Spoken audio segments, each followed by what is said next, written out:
Kaya maya.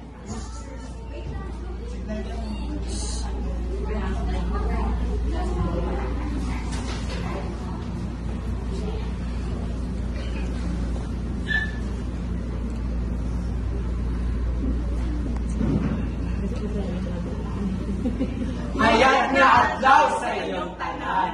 Magandang umaga po sa inyong lahat. Ako po pala si Marcos Antonio Tisuyo at kasama ko po sa akin ay si Franz Canama at si Araceli Aguas. Ngayong araw po ay pupunta po tayo sa Kalibo, Aklan. Pero bago po lahat, punta na po muna tayo sa Ati-Atihan Festival. Para po at tayo ay pumunta. Walang taga-take ng picture sa iyo sa klase. Ay, ayun pala. Ay!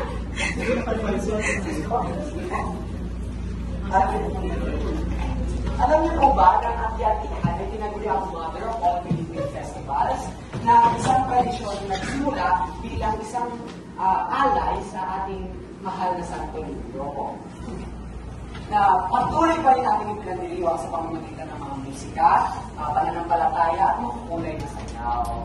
Kaya dili natong makita ang magtuod nga kalipay kagbukos nga pagtuo. Ibig sabihin na dito natin makikita ang tunay na kasiyahan at pananampalataya. Kaya ihanda din ang inyong mga palakpak at ang inyong mga sigaw dahil narito na po ang mga kulay na kasuotan at mga matunog na tambol at mga sayaw na puno ng enerhiya at pagmamahal. Kaya mga abyan, mga kaibigan, handa na po ba kayo? Yes. Handa na po ba kayo? Yes. Dahil kung gayon po, ito na po ang ating Ati-Atihan Festival.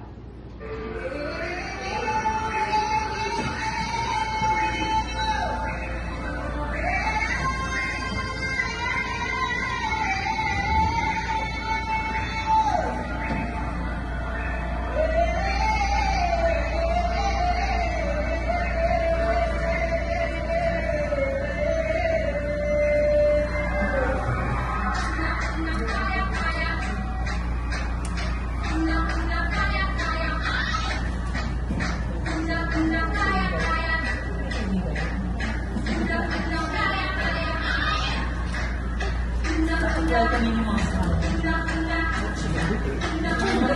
Dapat welcome yung mga mukha.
Nalibo to. Aklan na ako. At ito po pala ang simbahan. Ang pangalan ko ito ay Talibot. Ito po, matagal na po itong city ngayon. Simula pa noong panahon pa lang Kastila. Ayan. So, dito naman po, kung gusto nyo po magpahinga, picture taking, dito po kayo sa aming beach. Maganda to, simulan namin ito. Malinaw ang mga tubig. Sunod na kanina lang po. Ayan, ito po yung tindera namin.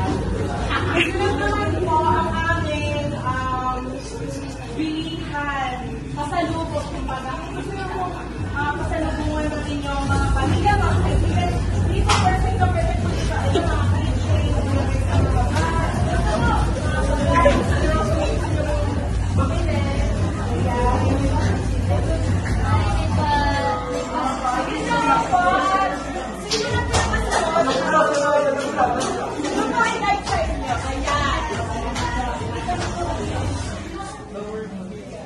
Yung kalit sa inyong tanan ko, ako ang pagpunin po sa tanan ng manama, yung magiging tour guide ngayong araw po. Kukuha nyo sa ibigay ng alaman sa mga paborito nyong pagkain sa Aklan sa Cebu.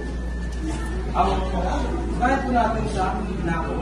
Ito po yung ginawa po. Ang makasamak ko po ay ito po pala. Para lang po siya tinola po, pero hindi na po siya regular po. Kaya ano po siya, may mga buko po. Isa po yan. Yung mga vitamin po yan, yung buko, kahit mainit po yan, nakakainin po yan.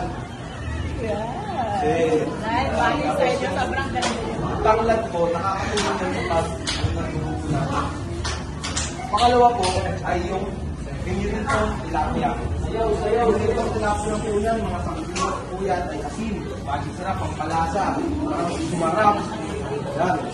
Sorry po, wala po kami toyo, kaya di mo natin madami po yan lang po, sabihin po sa ating katawan, hindi lang po para sa ating katawan, hindi para po sa ating kaisipan.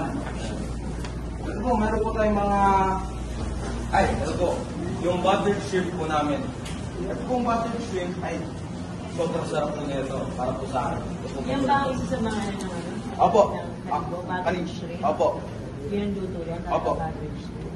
Tapos, yung buttered shrimp po, madami po yung nutrients ko. Yung meron po yung protina, zinc, vitamin B12, and madami po yan.